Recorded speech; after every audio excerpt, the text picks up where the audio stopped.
ওনার পায়ের নিচে কতটা মাটি শক্ত 2024 সেটা দেখা যাবে। আমি তো মনে করছি উনি ওখানেই দাঁড়াক, ওনার দলের কে কি ওনাকে পরামর্শ দিচ্ছে সেটা উপেক্ষা করে গণতন্ত্রকে রক্ষার জন্য অভিষেকবাবু এগিয়ে আসুক। যে ডায়মন্ড হারবারের মানুষ গণতান্ত্রিক পক্ষে মতামত প্রদান করুক, অভিষেক ব্যানার্জি মহাশয়ের কতটা গ্রহণযোগ্যতা আছে বা তার দল কিভাবে মানুষের মধ্যে শোষণ করেছে বা শাসন করেছে সেটা পরীক্ষা করুক। আচ্ছা, কালকে ভোটে যেভাবে নিরাপত্তা দেখা গেছে এবং নিরপেক্ষ ভোট হয়েছে, সেক্ষেত্রে কি এভাবে নিরাপত্তা দিয়ে সব জায়গায় ভোট করলে কি রেজাল্ট পাল্টে যেতে পারতো?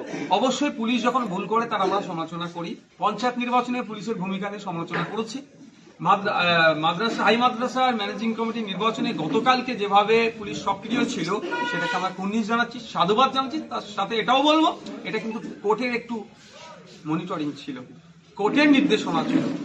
যে তৎপরতা পুলিশ দেখিয়েছে ওই তৎপরতার সাথে পশ্চিমবাংলার যে কোনো জায়গায় ভোট হলে যে কোনো চ্যালেঞ্জ, যত বড় চ্যালেঞ্জ হোক না কেন, আইএসএফ নিতে প্রস্তুত আছে এবং শাসককে পরাস্ত করার জন্য 100% দেবে পরাস্ত করার জন্য, এবং রেজাল্টও আইএসএফ এর পক্ষে আসবে, শাসকের বিপক্ষে যাবে। আগামী দিনে কি ভাবছেন? আইএসএফ এর তরফ থেকে সারা রাজ্য জুড়ে প্রার্থী দেওয়া হবে? কতগুলো প্রার্থী নয়, এই মুহূর্তে এই জায়গায় আমরা পৌঁছাইনি। যে সমস্ত জায়গাগুলোতে আমরা প্রার্থী দেব তার যে কটা জায়গা বাকি থাকবে যেটা দ্বারা ধর্মনিরপেক্ষ বিজেপি এবং তৃণমূলের বিরুদ্ধে সামনের সাইডে থেকে লড়াই করছে, সেই জায়গাগুলোতে আমরা সেই দলগুলোকে আমরা সহযোগিতা করব, সাপোর্ট করব।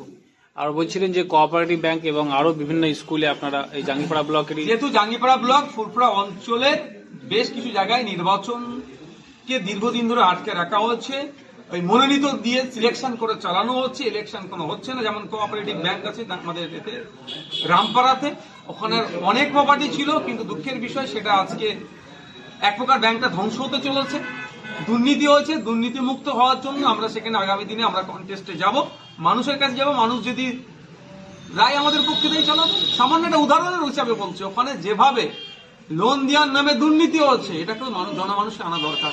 একজনের বাৎসরিক ইনকাম 3.5 থেকে 4 লাখ টাকা, খোঁজ পাচ্ছি তাকে নাকি প্রায় 30 থেকে 40 লক্ষ টাকা লোন দিয়েছে। কোন আইনের বলে দিয়েছে, কার সুপারিশে দিয়েছে, কার টাকাটা দিয়েছে, এগুলো তো জানা দরকার। এইগুলোর জন্যই আমাদেরকে কমিটির মধ্যে আসা দরকার। আমাদের মিনস মানুষকে আসা দরকার, যারা জনগণের কথা ভাববে, সোসাইটির কথা ভাববে, ওই কোঅপারেটিভ ব্যাংকের কথা ভাববে, তাদেরকে আমরা জিতিয়ে ওখানে পাঠাবো। ফুরফুরা বোর্ড ভেঙে কি আবার আপনারা দখল নিতে চাচ্ছেন? বক্তব্যে যেটা উঠে, আমরা তালা ভেঙে দখল নেওয়ার পক্ষে নয়, বোর্ডকে হাতুড়ি দিয়ে ভেঙে দখল নেওয়ার পক্ষে নয়। আমরা আইনের চাবুক মেরে ওই বোর্ডকে ভাঙবো, ওই ভোটকে ভেঙে গণতান্ত্রিক প্রক্রিয়াতে নির্বাচিত হয়ে আমরা আবির মেখে ওখানে পৌঁছাবো।